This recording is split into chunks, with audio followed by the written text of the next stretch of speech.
kasama sila, tayong lahat na makapasok sa kangharian ng ating mahal na Panginoon. Praise God. Hallelujah.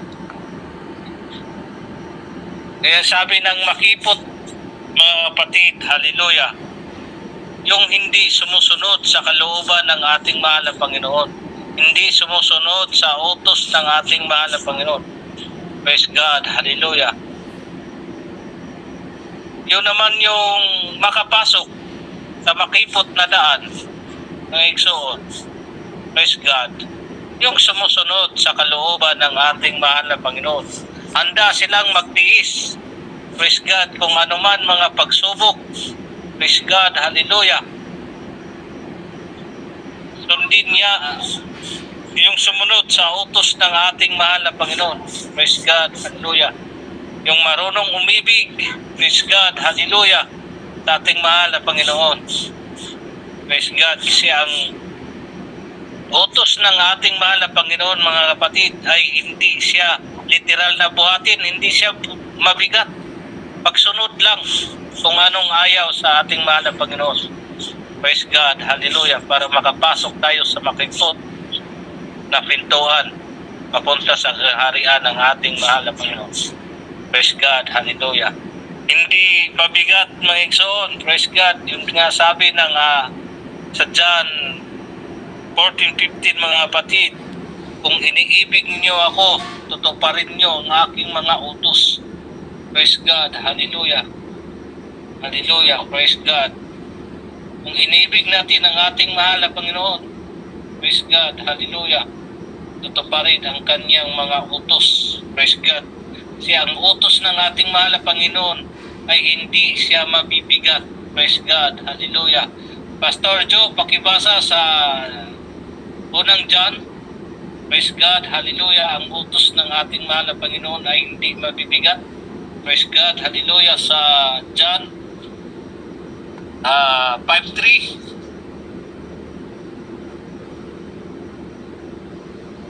John 5:3. 1 John 5:3.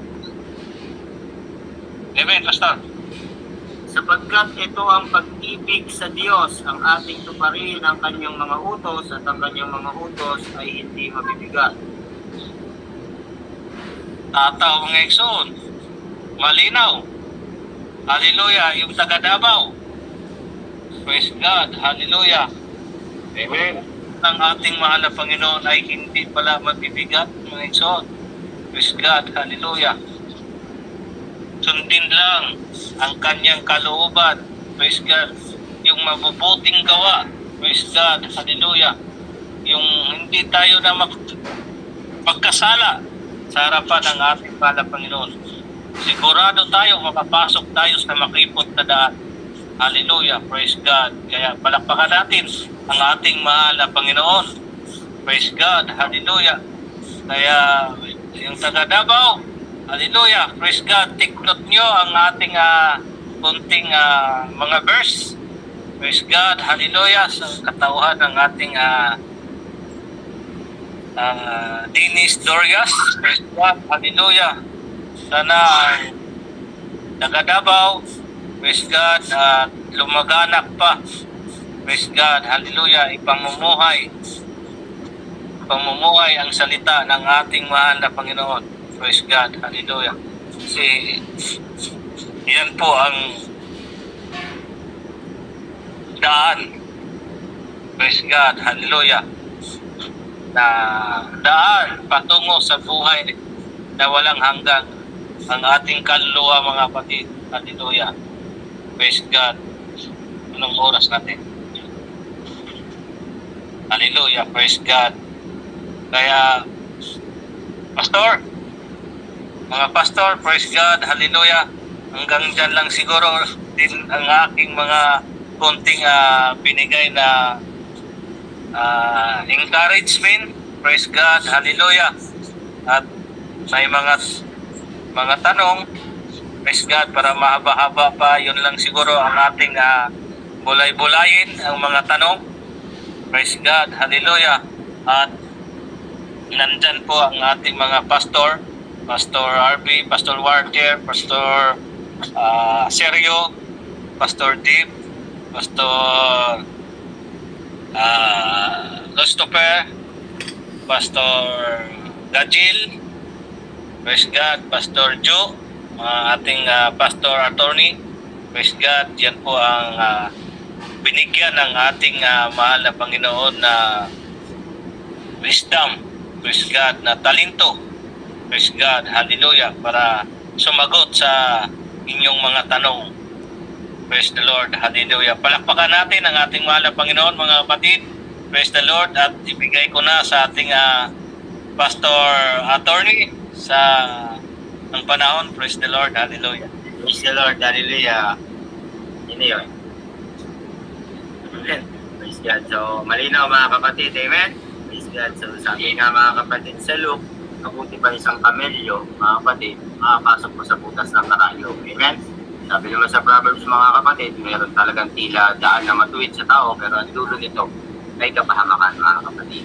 Amen? Praise God. So, piliin natin yung daan natin. Dahil sabi nga natin, evangelist, amen? Praise God. Sabi ng Panginoon, walang ibang naisang Panginoon, kundi ang lahat ay maligtas. Amen? Kaya dito yung mga manggagawa mga kapatid, upang tayo aralan, turuan, ng tamang pagsunod. Amen? Paglakad sa harapan natin mga Panginoon. So, sa di pagtatagal mga kapatid, amen? Bukas na po ang ating dito pagkakataon para sa ating mga katanungan. Amen? Yung mga gumugulo, agam-agam sa ating isipan, in topic or out topic po mga kapatid. Amen? Maaari po natin itanong ngayon mga kapatid. Nandiyan po ang mga manggagawa ng Panginoon. Handa po kayong sagutin sa abot ng kanilang kaalaman na ibinigay sa kanila ng ating mahal na Panginoong Hesus mga kapatid. Praise the Lord, hallelujah. Tanong po tayo. Medyo maaga pa po mga kapatid. Amen? Praise God, hallelujah. Para magpaalam, medyo maaga pa, kaya talagang ganyan si Evangelist. Gusto niya maraming usapan, maraming tanong para maraming matalakay mga kapatid. Yung topic niya, panimula lang yun. Praise God, hallelujah. Yung tanong, doon tayo magandang magtagal para maliwanagan tayo mga kapatid. Praise God. So, yung magtatanong po mga kapatid, pwede pong open na yung mic nila at kung gusto nila, pati camera, ay malaya na po kayo magtanong mga kapatid. Praise the Lord. Hallelujah.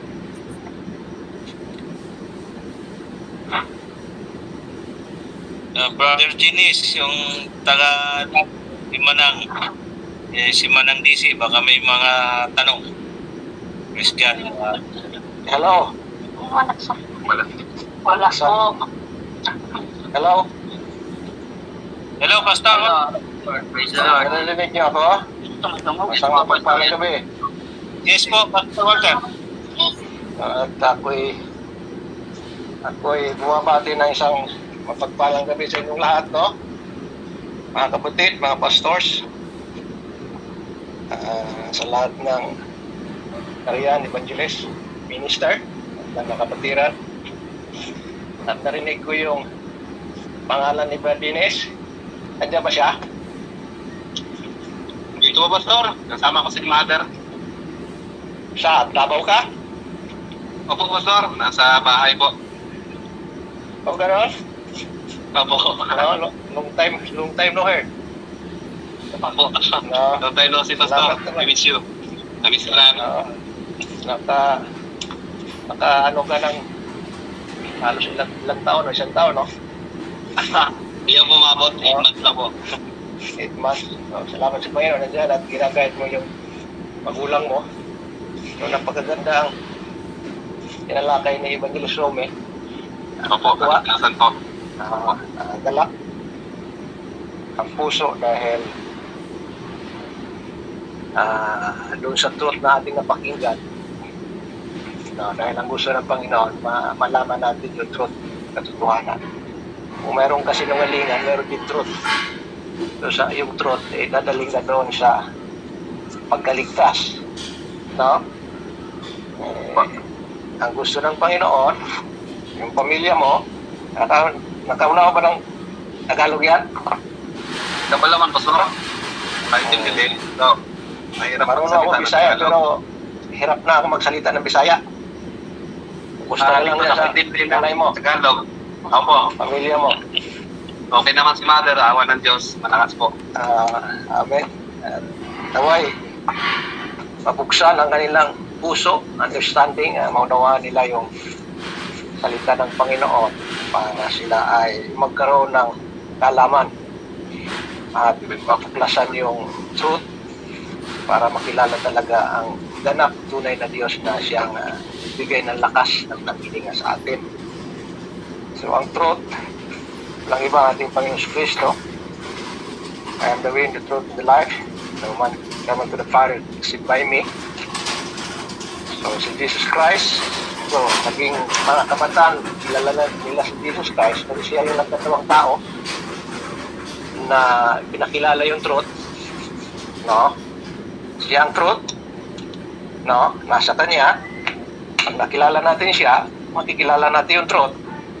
Siya ang nagpakilala sa Diyos na totoo, tunay, na hindi nakikita, na sinasambitla natin, no? Ang kanyang pangalan ay Jesus. Siya ang katotohanan. Siya ang nagnanais sa tao na maligtas ang lahat, no? Kailangan makilala natin si Jesus na siya ating Panginoon sa tanang buhay natin. Sa lahat ng mga taong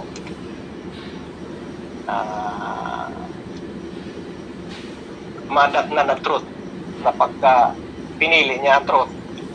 So, ang truth ay isang pagpapala sa tao na nakakalam ng tunay na ang Diyos ay buhay. Siya ay buhay, siya ang gumagabay, nagbibigay sa atin ng ating pangangailangan. Siya ang great provider. So, at ang truth na ito ay siyang magdadala sa atin sa sinabing paraiso. Wala nang problema doon. Pag sinabing paraiso, complete, absolute. Wala ka nang dapat alalahanin doon. So, ang paraiso na yan, walang iba ay nakalaan sa mga tao na humahanap ng truth. Sabi ni Pablo, hindi kami laban sa truth, hindi kami sasangayon sa katotohanan. No, sabi ni Peter, sa Diyos muna kami susunod sapagkat siya ang truth, siya ang katotohanan, siya ang Diyos naming totoo na makapagligtas sa amin. Susunod muna kami sa Diyos bago sa tao. So ngayon, pag natuklasan natin yung truth na siya ang sinugo na walang iba si Kristo Jesus, na binigay niya ang kanyang buhay para pampalubag loob, grasya sa mga taong naghanap ng katotohanan. Sabi ng John 3:16, Ininala ang pagsinta ng Diyos sa sanlibutan, binigay niya ang kanyang bugtong na anak upang ang sinumang sumampalataya sa truth, sa katotohanan, ay makalaya siya sa kasalanan. So, ibig sabihin, makahilagpos siya doon sa tali, bagsik ng kasalanan na umaalipin. Ano yung umaalipin? Yung pagsamba sa Diyos-Diyusan, pagsamba sa mga gawa ng kamay ng mga tao.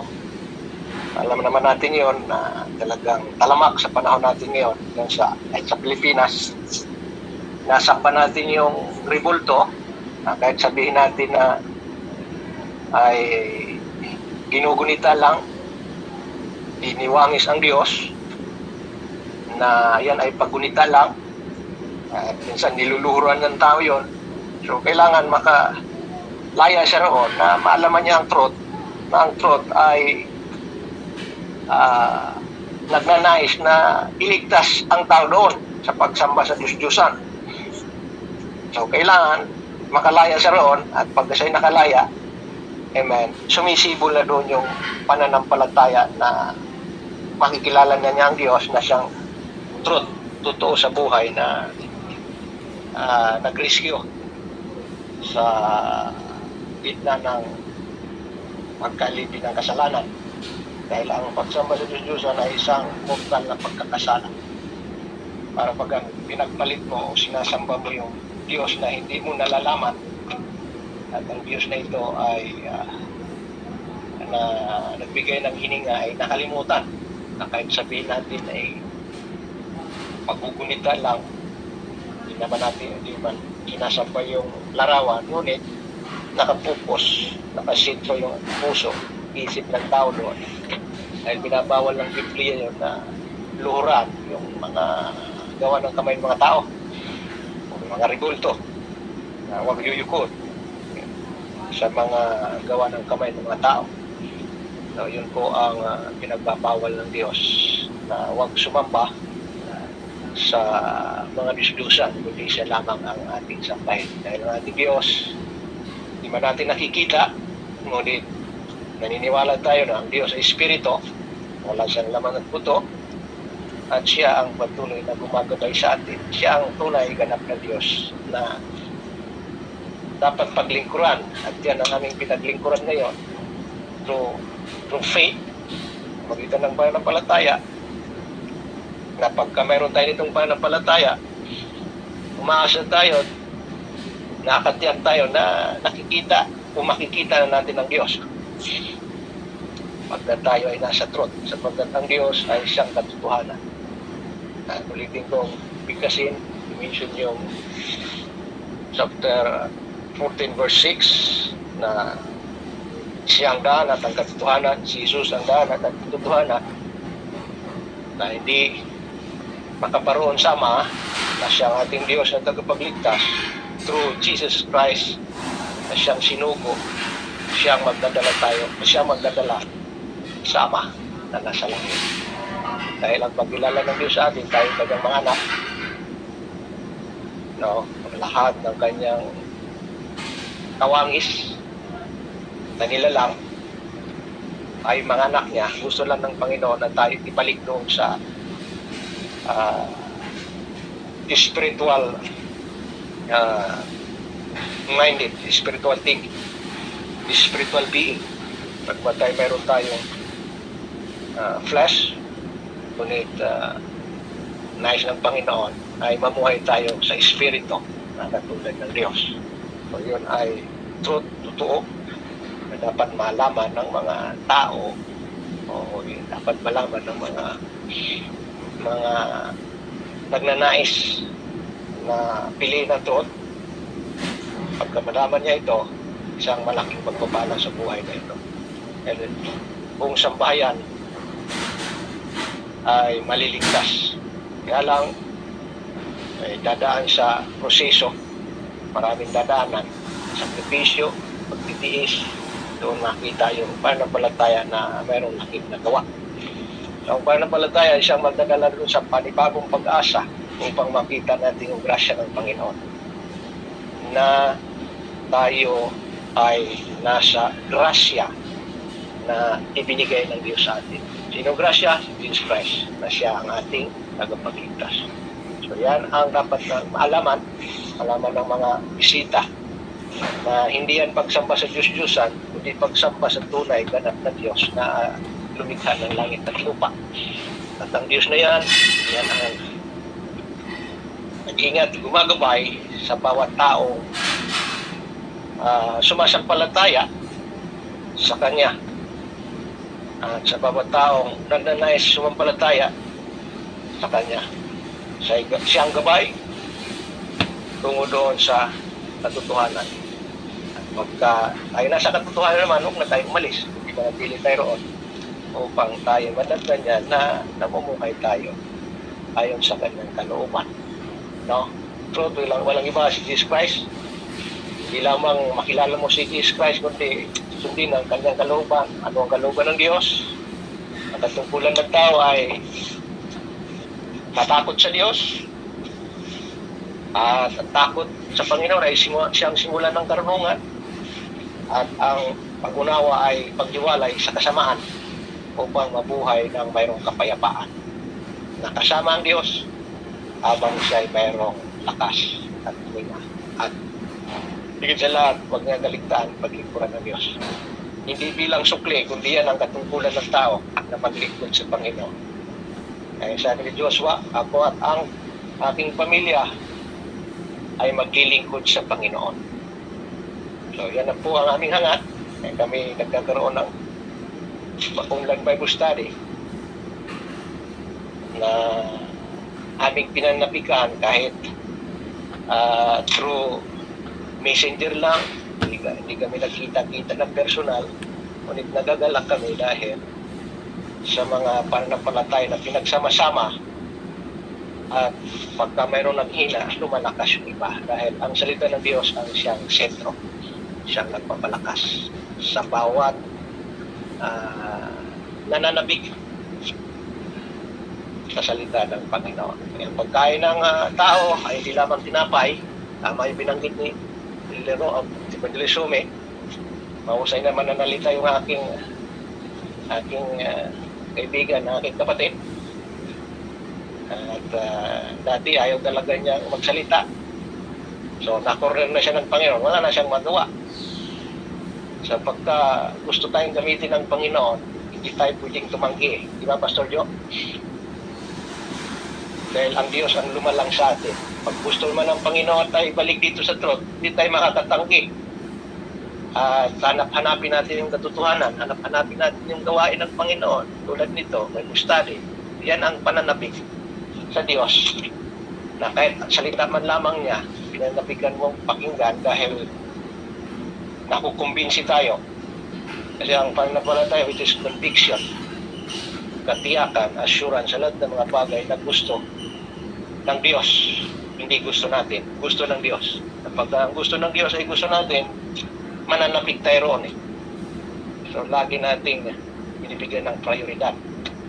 So kaya ang salita ng Panginoon, siyang pumupukaw at siyang magbabago sa buhay ng mga taong makasalanan. At siya rin gigising sa atin sa ating pananampalataya na natutulog. Pag nagising yan, hanapin na niya ang Diyos. Pag nakakatakbuhan niya ang Diyos, gano'n na lamang ang galaktuwa ang kanyang maranasan tulad ng pamilyang La Puente ba yun? Basta Prime Macoy? La Puente? So gano'n na lamang ang pananabik ninyo dahil yan ay first love sa Panginoon. No? So pagka first love talagang laging prioridad mga activities ng matungkol po sa yung spiritual life. Hinahanap-hanap to. Dahil ang tinapay ay pangalawang ano lang yan, ang kailangan, ngunit ang higit na kailangan ng tao, yung spiritual things, yung Word of God, yung heavenly things, yung mga bagay na nakapagpalago sa ating pananampalataya. Dahil pagka lumalalim yung ating pananampalataya, no? Doon natin malalaman na ang Diyos ay hindi lamang Diyos ng pangangailangan, kundi Diyos ng higit doon sa ating pangailangan. Ano yun? No? Dahil ayaw ng Diyos na tayo ay mapunta sa impyerno eh. Gusto ng Diyos na tayo mapunta sa kanyang piling. Yun ang higit na matagpuan, malaman ng tao na ayaw ng Diyos na tayo mapunta doon sa tagatagatan na buhay. Gusto ng Panginoon ay mapunta sa kanyang piling. No? So kaya panabigan natin ang salita ng Diyos na siya ay laging umaaliw sa atin. At pagka tayo naaliw, ganoon na lamang ang kagalakan ng bawat isa na hindi masayod, hindi kaya tumbasan ng salapi, hindi kaya tumbasan ng mga bagay dito sa silong ng araw o silong ng langit.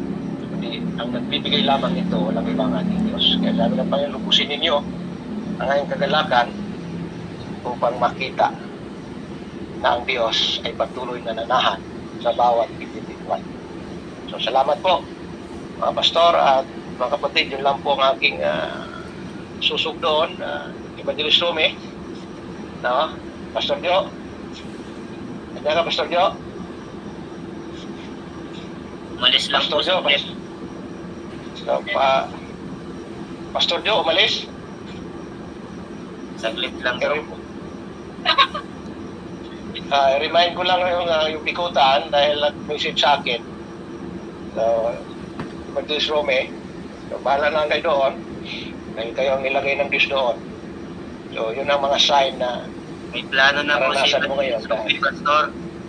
Ha? May plan na po si Evangelist Roby para doon. Ganon? Kasi bahala na lang kayo doon. Pwede Basta, na po discuss mamaya after nito, Pastor. pwede natin Oo, so gano'n lang. Dahil laging nagmi-message sa akin. So, at ako naman ay sumasagot sa kanilang mga message at binibigay ko sa inyo yung plan at yung mga plano nyo, kayo na lang maglatag. So, bahala ka na kayo doon. At yun lang aking paabot sa inyo. Brad Dennis. Pastor, salamat po. Ha? Salamat po. Okay. God bless po. Okay ka lang. Salamat sa Panginoon. Nandiyan ka. No? Opo, masaya po. Kasama ko po Oo. si Amen, amen. Mate. No? Oo, ilan lang sa nanay, mga kapatid mo at sa papa mo. Opo, Pastor. Mate po. Oo, God bless. At yun lang at medyo may tao na, kaya i-stop ko muna. Opo. Oo, kasi tindahan ito. So, yun lang kasi paingay ko rito sa baba.